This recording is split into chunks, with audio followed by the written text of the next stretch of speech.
আমাদেরকে আঘাত করেন না, আমাদেরকে দুর্বল করে দিয়েন না। নিরাপদ থাকতে পারবেন না ভিতরে আপনারা? আমি তো বললাম আজকে দাঁড়ান, কে আছেন এই দাওয়াতুল মুসলিম গায়রুল মুসলিমিনের মধ্যে দায়ীদের পিছনে দাঁড়িয়ে রাষ্ট্রের বিরুদ্ধে লড়াই করার জন্য হিম্মত দিয়ে মাঠে নামবেন? কে আছেন? আসেন, আমরা আসবো। আমি ঘোষণা দিয়ে যাচ্ছি আপনাদের কাছে, এটা নিয়ে যদি সামনে আমাদেরকে আরো বড় কোনো পদক্ষেপ নিতে হয়, যদি সরকারের বিরুদ্ধে এটার জন্য রুখে দাঁড়াতে হয়, আমরা রুখে দাঁড়াবো ইনশাআল্লাহ। কাজে আমাদেরকে দুর্বল করে দিলে আখেরে আমরা সবাই ক্ষতিগ্রস্ত হব। আমার আখেরি কথা, আমি আজকের এই মজলিসে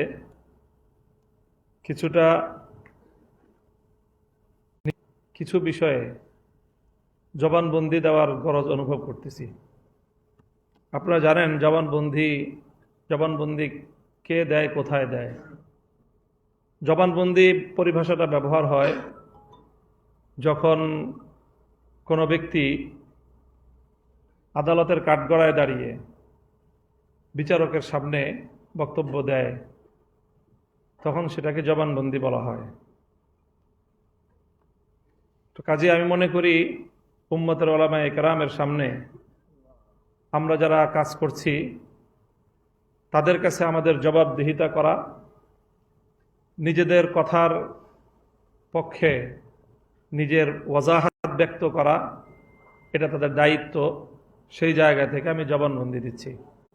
আমি জবানবন্দিটা দেওয়াটা বিশেষ প্রয়োজনও মনে করছি, কারণ এখানে আমার বর্তমান সময়ের দুজন মুরব্বী উপস্থিত রয়েছেন, যাদের কাছে আমি সহস্রাধিক আলেম ওলামার উপস্থিতিতে ঘোষণা করছি মিডিয়ার সামনে যে বর্তমানে আমার নাকের মধ্যে লাগাম লাগানো আছে, এবং আমার সেই লাগাম বিশেষভাবে আমার এই দুই মুরব্বীর হাতে আছেন।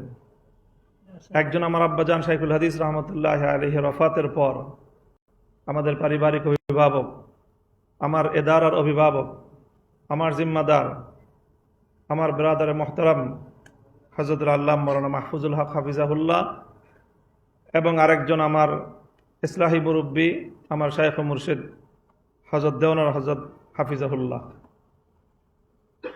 আমি অত্যন্ত আস্থা এবং আত্মবিশ্বাসের সাথে বলছি যে আমার এই দুই মুরব্বীর সাথে আমার দীর্ঘদিনের যেই পথ চলা এবং ওনাদের নির্দেশনা পালন করার যেই আত্মবিশ্বাস আমার আছে, সেই জায়গা থেকে আমি মনে করি যে ওনারা আমার দায়িত্ব গ্রহণ করতে ওনারা ইতস্তত বোধ করবেন না, এবং ওনারা আমাকে ওনাদের একজন অনুগত ছোট ভাই এবং মুরিদ হিসাবে পাবেন, এই আত্মবিশ্বাস ওনাদের থাকার কথা।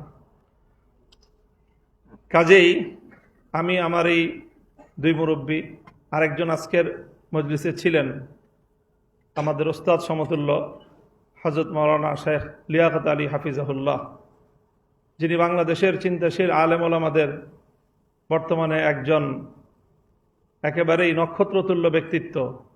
আপনারা অনেকেই জানেন মাদ্রাসা দারুর রশাদের অন্যতম স্বপ্নদ্রষ্টা, আমাদের জামিয়া রহমানিয়া আরাবিয়ার দীর্ঘ প্রায় 20 শতাব্দীর যিনি মুহাদ্দিস, তিরমিজি শরীফের হাদিস পড়ান শাইখুল হাদিস আল্লামা আজিজুল হক রহমতুল্লাহ আলাইহির অন্যতম ইলমি ওয়ারিস আল্লামা লিয়াকত আলী হাফিজাহুল্লাহ।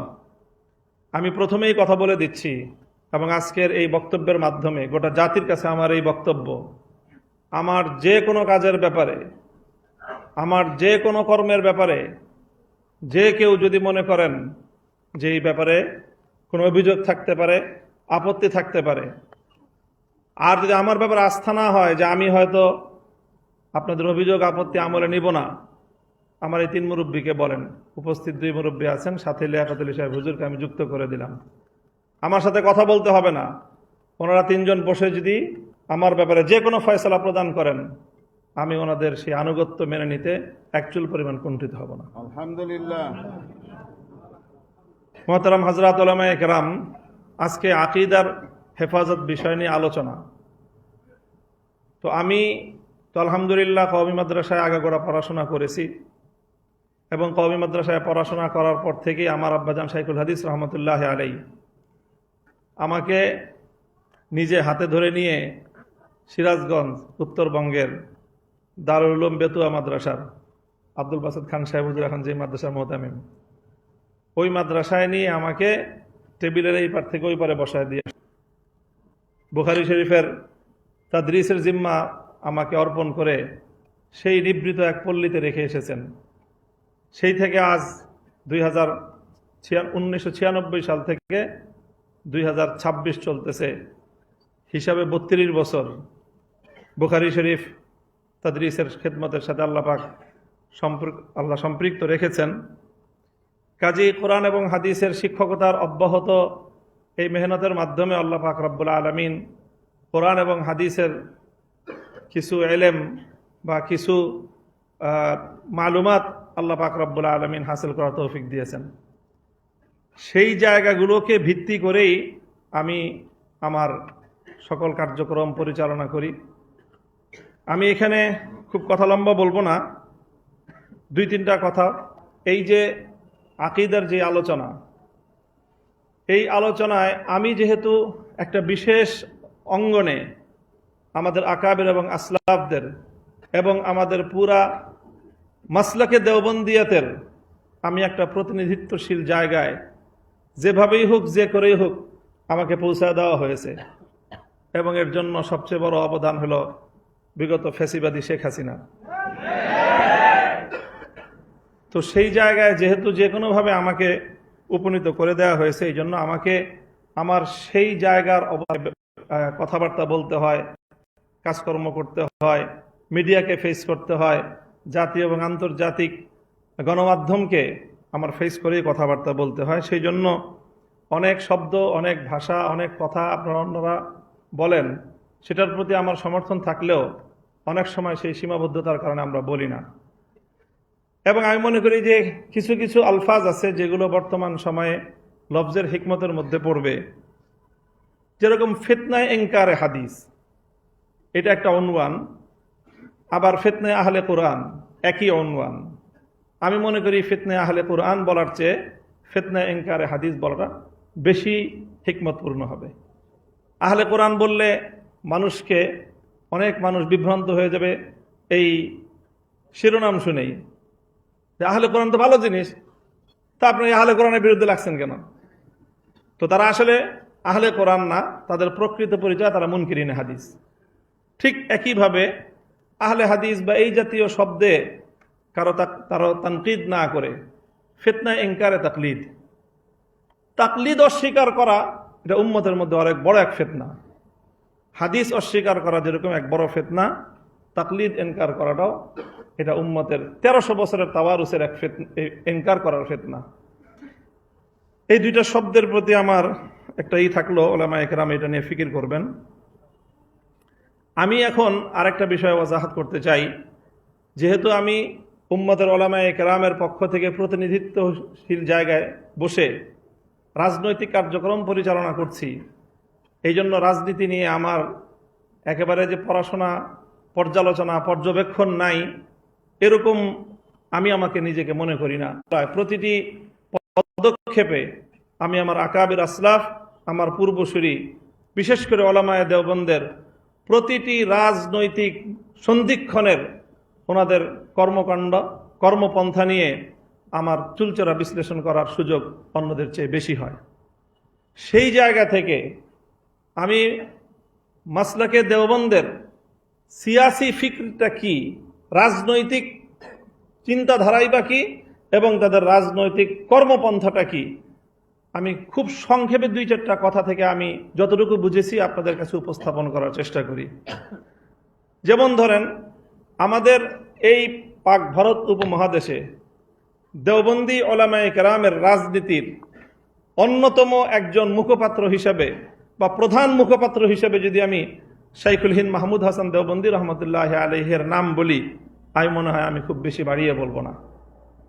আমাদের জামিয়া রহমানিয়া আরাবিয়ায় শাইখুল হাদিস আল্লামা আজিজুল হক রহমতুল্লাহ আলাইহির সাথে আমাদের আরও কিছু উস্তাদদের, আসাতেজায়ে কেরামের সিয়াসি কিছু একজন ছিলেন আমাদের উস্তাদে মোহতারাম হযরতুল আল্লাম শেখুল হাদিস হযরত মাওলানা মুফতি মনসুরুল হক হাফিজাহুল্লাহ তাআলা। শাইখের সাথে যখন ইখতিলাফ হতো, কিছু বিষয় নিয়ে ইখতিলাফ তো ছিলই, তো সেখানে বারবার হাকিমুল উম্মত থানভী রহমতুল্লাহ আলাইহির নাম আলোচনায় আসতো।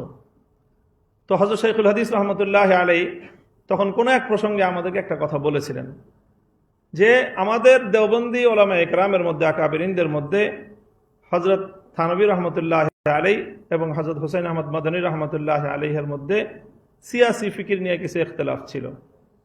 তো আমরা আমাদের এই দোনো আকাবিরকে সিয়াসতের ক্ষেত্রে ওনাদেরকে মুক্তাদা এবং ইমাম মেনে আমরা ওনাদের যে শায়েখ মাজমাউল বাহরাইন, যেখান থেকে মাদানীও আসছে, থানভী আসছে, শাইখুল হিন্দ মাহমুদ হাসান দেওবন্দি রহমতুল্লাহ আলাইহির সিয়াসি ফিকিরকে আমরা ধারণ করি। আমার স্পষ্ট বক্তব্য আজকে এখানে, শাইখুল হাদিস রহমতুল্লাহ আলাইহির সেই কথাকে আমি অন্তরে দৃঢ়ভাবে ধারণ করি এবং আমরা যে রাজনীতির উত্তরাধিকারী শাইখুল হিন্দ মাহমুদ হাসান দেওবন্দি রহমতুল্লাহ আলাইহির রাজনীতির একজন আদনা কর্মী এবং গোলাম। এটা হলো আমার স্পষ্ট বক্তব্য। শাইখুল হিন্দ রহমতুল্লাহ আলাইহির রাজনীতির একটা অন্যতম দর্শন ছিল, ওনার একটা প্রসিদ্ধ মাকুলা আছে। আমরা জানি ইংরেজ বিরোধী আন্দোলনের প্রধান রূপকার ছিলেন শাইখুল হিন্দ রহমতুল্লাহ আলাইহি এই ভারতবর্ষে, যিনি তর্কে মুওয়ালাত অসহযোগ আন্দোলনের রূপরেখা দিয়েছিলেন, যিনি 4 বছর আন্দামান সেই কারাগারে বন্দী ছিলেন। শাইখুল হিন্দ রহমতুল্লাহ আলাইহি ইংরেজদেরকে খেদানোর জন্য এই ভারতবর্ষ জুড়ে জমিয়তুল আনসার গঠন করেছিলেন, বিশাল বিশাল আজিমুশান। তারপরে তিনি ছিলেন তাহরিকে রেশমি রুমালের মূল পরিকল্পনাকারী এবং অবিসংবাদিত নেতৃত্ব দানকারী। শাইখুল হিন্দ রহমতুল্লাহ আলাইহি বলতেন যে ইংরেজদের বিরুদ্ধে যখন তিনি হিন্দুদের সঙ্গে ঐক্যবদ্ধ জোটবদ্ধ আন্দোলন শুরু করলেন, তো অনেকে শাইখুল হিন্দ রহমতুল্লাহ আলাইহির বিরুদ্ধে এটা নিয়ে কালাম করত, তানকিদ করতেন। তখন শাইখুল হিন্দ রহমতুল্লাহ আলাইহি নিজের অবস্থান পরিষ্কার করেছেন, अगर इंग्रेज के खिलाफ कोई कुत्ता भी आगे बढ़े तो शाइखुल हिंद उसका साथ देगा। ইংরেজদের বিরুদ্ধে একটা কুকুরও যদি অগ্রসর হয়, আজ এই উপমহাদেশের সামগ্রিক বাস্তবতা, এই উপমহাদেশবাসীর ভাগ্যের পরিবর্তনের জন্য, এই উপমহাদেশের আগামী দিনের ইসলাম এবং মুসলমানদের ইমানি, মুলকি, তাদের সামষ্টিক অধিকার, স্বার্থ সংরক্ষণ করার জন্য ইংরেজদেরকে বিতরণ করা ছাড়া কোনো উপায় নাই। কাজেই ইংরেজদের বিরুদ্ধে যারাই মাঠে নামবে, শাইখুল হিন্দ তাদের সঙ্গে থাকবে। কাজে আমি মনে করি যে ঠিক তদ্রূপ রাজনীতির মধ্যে অনেক প্রতিপক্ষ থাকে এবং সেই প্রতিপক্ষদের মধ্যে একটা তরতিব করতে হয়। সব প্রতিপক্ষকে একসঙ্গে ময়দানে মোকাবেলায় নামতে গেলে তখন নিজে পরাজয় বরণ করা ছাড়া এবং নিজের অস্তিত্বকে হুমকিতে ফেলানো ছাড়া কোনো কিছুই হয় না।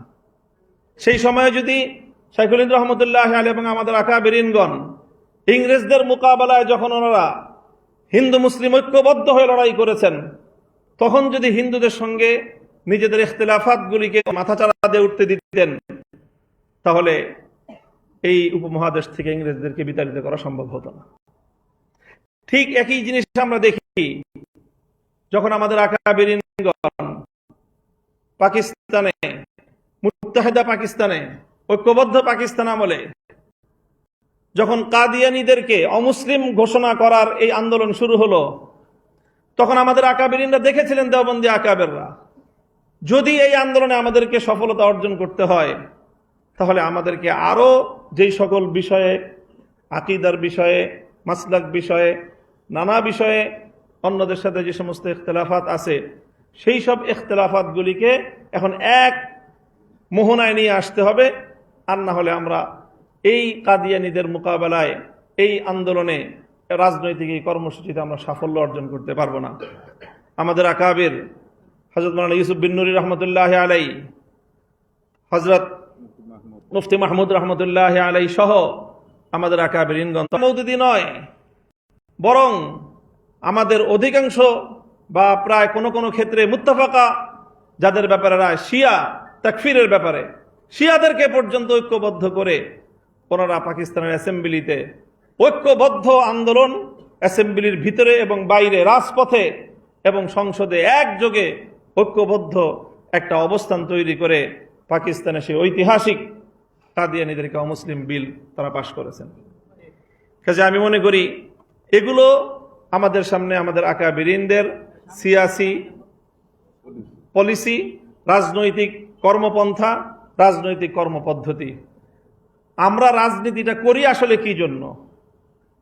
আমি আমার রাজনৈতিক চিন্তাধারাটা স্পষ্ট করছি। আমাদের রাজনীতির প্রধান দুটো লক্ষ্য, একটা সুদূর প্রসারী আর একটা বর্তমান লক্ষ্য। আমাদের রাজনীতির লক্ষ্য হলো যে আমরা হলাম পাহারাদার। আমরা পাহারাদার। এখন আপনি পাহারাদারকে যেই নামে আখ্যায়িত করতে পারেন।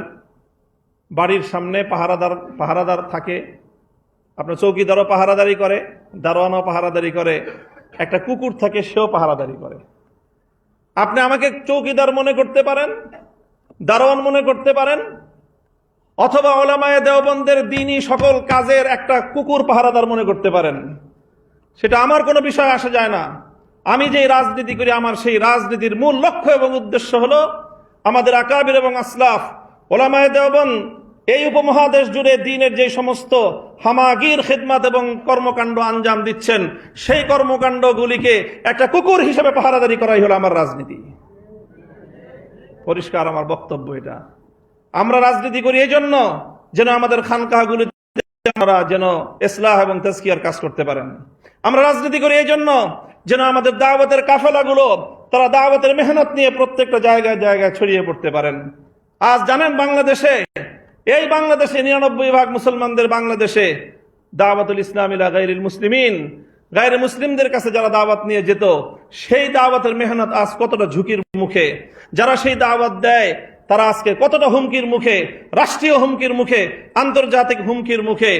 এই সকল দায়ীদেরকে নিরাপত্তা দেওয়া এবং তাদের পাশে দাঁড়ানো, কণ্ঠ উচ্চারিত করে তাদের জন্য সিনাটান করে ময়দানে দাঁড়িয়ে যাওয়াই হলো আমাদের রাজনীতি।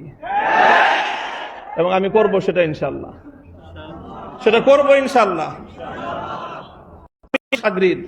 আমি ভারত গিয়েছি শুধুমাত্র হযরতের সোহবত উঠানোর জন্য, দেখার জন্য যে হযরত সেই ভারতে থেকে কিভাবে সেখানে গায়রে মুসলিমদের মধ্যে দ্বীনের দাওয়াত দিচ্ছেন। আজ জানেন কালিম সিদ্দিকী হাফিজাহুল্লাহ আজকে ভারতের কারাগারে বন্দী। ওনার বিরুদ্ধে ভারতের আদালত রায় দিয়েছে তিনি হলো মানে কি বলে এটাকে, না মানে একেবারে ওনাকে যাবজ্জীবন কারাদণ্ড রায় দেওয়া হয়েছে। যাবজ্জীবন কারাদণ্ড। অপরাধ একটাই, উনি অমুসলিমদেরকে ইসলামের দাওয়াত দিয়েছেন। এই জন্য ওই দাওয়াতের সিলসিলা আজকে বাংলাদেশে যারা দাওয়াতের কাজ করেন আজ তারা হুমকির মুখে। বাংলাদেশে এই তাদেরকে তাহাফুজ দেওয়া, তাদের পক্ষে মাঠে কথা বলা, সংসদে কথা বলা, প্রয়োজনে রাজপথে কর্মসূচি দেওয়া, এটাই হলো মামুনুল হকদের রাজনীতি। আমি হয়তো দাওয়াত নিয়ে যাব না, আমি হয়তো দাওয়াত নিয়ে সরাসরি নিজে যাব না, কিন্তু আমি বলবো আমার কালেমার দাওয়াত নিয়ে যারা যাবে পাহাড়ি অঞ্চলে, সেই গারো অঞ্চলে, সেই মুসলমানদের দুর্বলতার, মুসলমানদের দারিদ্র্যের সুযোগ নিয়ে যে খ্রিস্টান মিশনারিরা, যে সকল বিধর্মীরা, কাদিয়ানীরা মুসলমানদের ইসলামকে, ইমানকে খরিদ করে নিবে, ইমান হারা করবে, সেই সকল মুসলমানদেরকে বুঝিয়ে এই ইসলামের পতাকার নিচে, ইসলামের শামিয়ানার নিচে ফিরিয়ে আনার জন্য যারা মেহনত করবে, দাওয়াত দিবে, তাদের সেই দাওয়াতকে তোমরা প্রতিহত করবা। যারা এই সকল দাওয়াতি কাজগুলোকে প্রতিহত করার চেষ্টা করবে, যত বড় শক্তি হোক, সেটা ইন্টারনাল শক্তি হোক, এক্সটার্নাল শক্তি হোক, দেশের ভিতরের শক্তি হোক, আন্তর্জাতিক শক্তি হোক, লড়াই করার জন্য দুইবার ভাববো না ইনশাআল্লাহ আমরা। এটাই হলো আমাদের রাজনীতি, এটাই হলো আমাদের রাজনীতি। দাওয়াতের কাজ করবেন, তালিমের কাজ চলবে, মাদ্রাসাগুলো তাদের স্বকীয়তার উপর ভিত্তি করে আকাবির এবং আসলাফদের তরজমেহনত চলবে। কেউ যদি এখানে এসে অবৈধ হস্তক্ষেপ করতে চায়, সেই কালো হাত ভেঙে গুড়িয়ে দেওয়ার জন্য তাদের মোকাবেলা রাজপথে সিনাটান করিয়ে দেওয়া, সিনাটান করে দাঁড়িয়ে যাওয়া, এটাই হলো আমাদের রাজনীতি। কাজেই আমাদের রাজনীতির যে মূল মাকসাদ, তার অন্যতম একটা মাকসাদ হলো পাহারাদারি করা। আপনি সেই পাহারাদারিকে, আমি আবারও বলছি, আপনি আমাকে দারোয়ানের মর্যাদা দিলেন না চৌকিদারের মর্যাদা দিলেন, না আপনি আমাকে কওমি অঙ্গনের একজন পাহারাদার কুকুর হিসেবে মূল্যায়ন করলেন, সেটা আমার কাছে খুব বেশি বড় বিষয় নয়। তবে জেনে রাখেন, কুকুর হইল আপনাদের এই কাজের পাহারাদারি করার জন্য আমরা দাঁড়িয়ে আছি। আপনি মুনাজারা ইসলাম মুনাজারা করেন, মুনাজারা করেন, আপনারা বাতিলের মোকাবেলায় দালায়েলের বহস করেন, আপনারা আপনাদের মতো করে বহস করে যান। আমরা হয়তো মুনাজারা করব না, বহস করব না, কিন্তু আপনি আহলে হক হয়ে, আপনি ওলামায়ে দেওবন্দের একজন মুখপাত্র হয়ে যখন মুনাজারা করবেন, মনে রাখবেন আপনার তাহাফুজের জন্য আপনার পিছনে মামুনুল হক কুকুর হয়ে দাঁড়িয়ে আছে।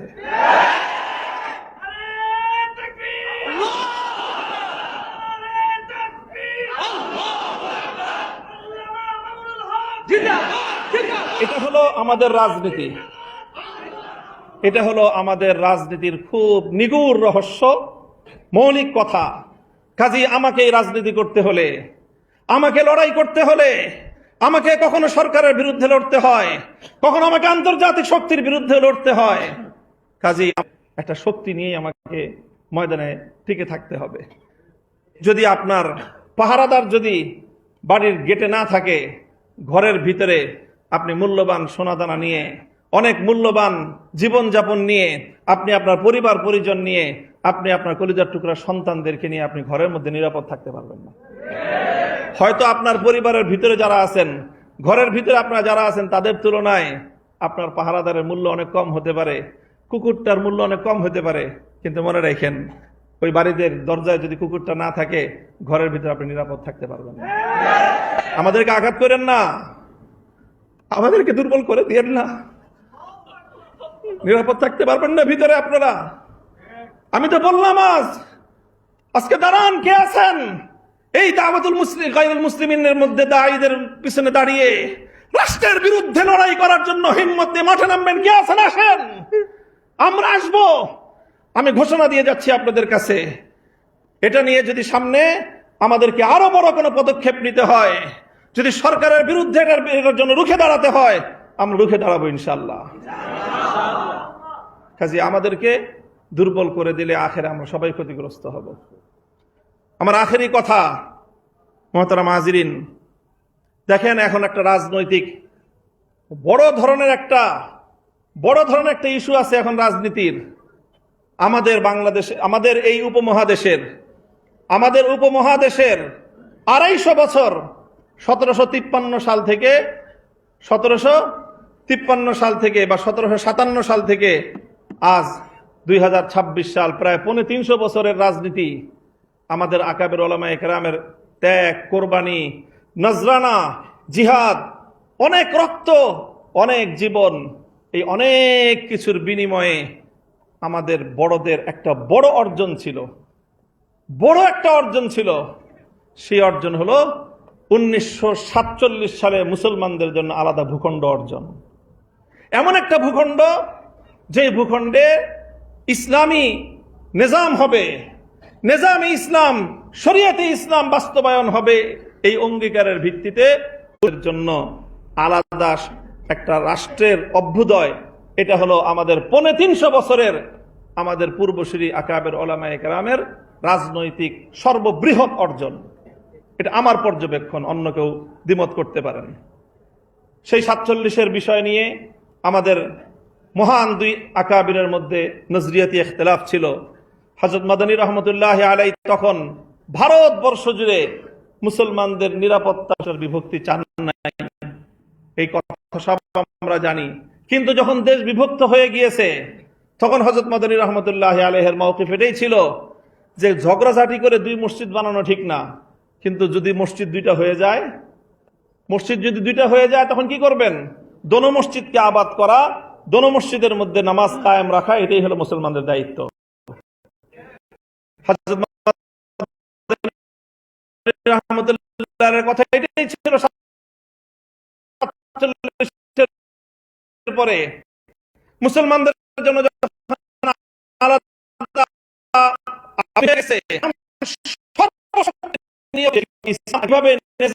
বাস্তবায়ন করা যায়, সেটা কোনো ইখতিলাফ নাই।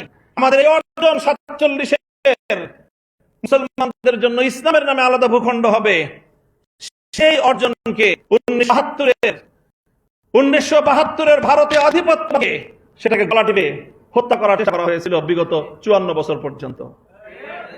1972 থেকে 2024 সাল পর্যন্ত 47-এর কথা কেউ বলতে পারতো না। 47 এটা একটা বাংলাদেশে নিষিদ্ধ বিষয় হয়ে দাঁড়িয়েছিল। এই 2024-এর বিপ্লবের পর সর্বপ্রথম যে আওয়াজ উচ্চারিত হলো, এটার জন্য আমি জুলাই যোদ্ধাদেরকে শ্রদ্ধা করি, ভালোবাসি, স্নেহ করি, মমতা করি, তাদের পক্ষ হয়ে আমি লড়াই করি। কারণ তারা সর্বপ্রথম এই আওয়াজ আবার নতুন করে বাংলাদেশের মাটিতে উত্থাপন করেছে। আগামীর বাংলাদেশ হবে 47, 71 এবং 24-এর ভিত্তিতে।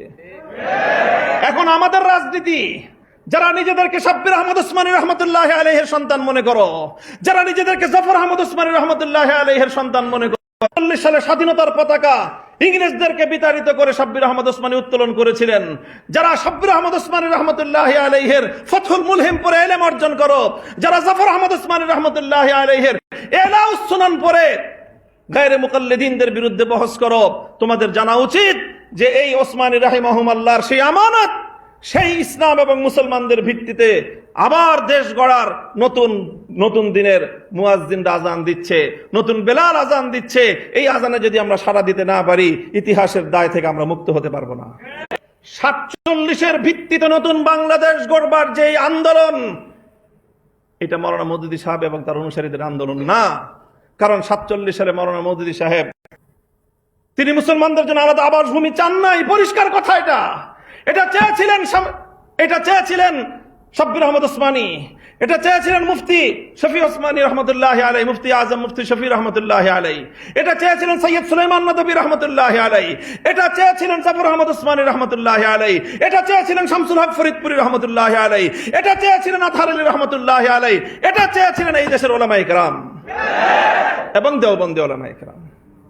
কাজেই 47-এর ভিত্তিতে আগামীর বাংলাদেশ গড়বার জন্য এখন আমাদেরকে জুলাই রক্ষা করতে হবে। কারণ জুলাইয়ের হাত ধরে 47 আবার প্রাসঙ্গিক হয়েছে। এখন যদি জুলাই হাতছাড়া হয়ে যায়, 47 আবার হাতছাড়া হয়ে যাবে।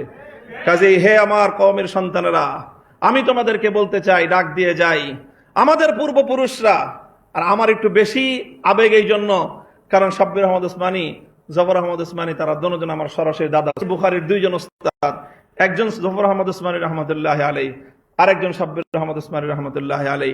এটাকে শুধু আমরা আমাদের রাজনৈতিক বিরাসত মনে করি না, এটা আমরা আমাদের দ্বীনি বিরাসত মনে করি, ইলমি বিরাসত মনে করি, দ্বীনি আমানত মনে করি। এই বাংলাদেশের মাটিতে আবার নতুন করে এইভাবে 47-এর চেতনার ভিত্তিতে দিল্লির গোলামীর জিঞ্জির ছিন্ন করে ইসলাম এবং মুসলিম জাতিসত্তার ভিত্তিতে নতুন দেশ গড়বার এই আওয়াজ যেটা উঠেছে, এই আওয়াজকে পূর্ণতা পর্যন্ত পৌঁছে দেওয়া, এটাই হলো আমাদের রাজনীতি। আমি আমার কথা আর দীর্ঘায়িত করছি না, সকলের কাছে মাপ চাই, অনেক বেশি কথা বলে ফেলেছি। আমি আবার আমার ওই কথা পুনরাবৃত্তি করছি যে ইনশাআল্লাহ আমি আমার মুরব্বীদের সামনে নিজেকে সর্বান্তকরণে সুপর্দ করে দিয়ে আমার ব্যাপারে যে কোনো অভিযোগ, যে কোনো কথা, যে কোনো প্রশ্ন থাকলে ওনাদের সাথে কথা বলেন। যদি আমার সাথে কথা বলতে না পারেন, ওনারা মুত্তাফাকা হয়ে যে ফয়সালা দিয়ে বাইরে এক কদম আমি ফেলি মামুনুল হক, তাহলে সেই দিন আপনারা আমাকে সবাই আমার আনুগত্য পরিহার করবেন। এটা থাকলে আপনাদের কাছে আমার বিশেষ অনুরোধ। আল্লাহ আপনাদের সকলকে কবুল করুন। বাংলাদেশের উলামায়ে দেওবন্দ ইসলামের সঠিক যে মানহাজ, এটার যে আগে বাড়ায় নিয়ে যাচ্ছে, আমরা পাহারাদার হিসাবে হলো এই মাসলাকের সাথে, এই মাশরাবের সাথে, এই ফিকরার সাথেই আমরা ইনশাআল্লাহ আল্লাহ পাক রব্বুল আলামিন আমাদেরকে শেষ দম পর্যন্ত, জীবনের শেষ মুহূর্ত পর্যন্ত এভাবে লেগে থাকার তৌফিক দান করুন। আপনাদের সকলকে শুকরিয়া জানিয়ে রাবেদাতুল ওয়াইজিন বাংলাদেশের উত্তরোত্তর সাফল্য এবং উন্নতি কামনা করে আমি আমার কথা শেষ করলাম। ওয়া আখিরু দাওয়ানা আলহামদুলিল্লাহ।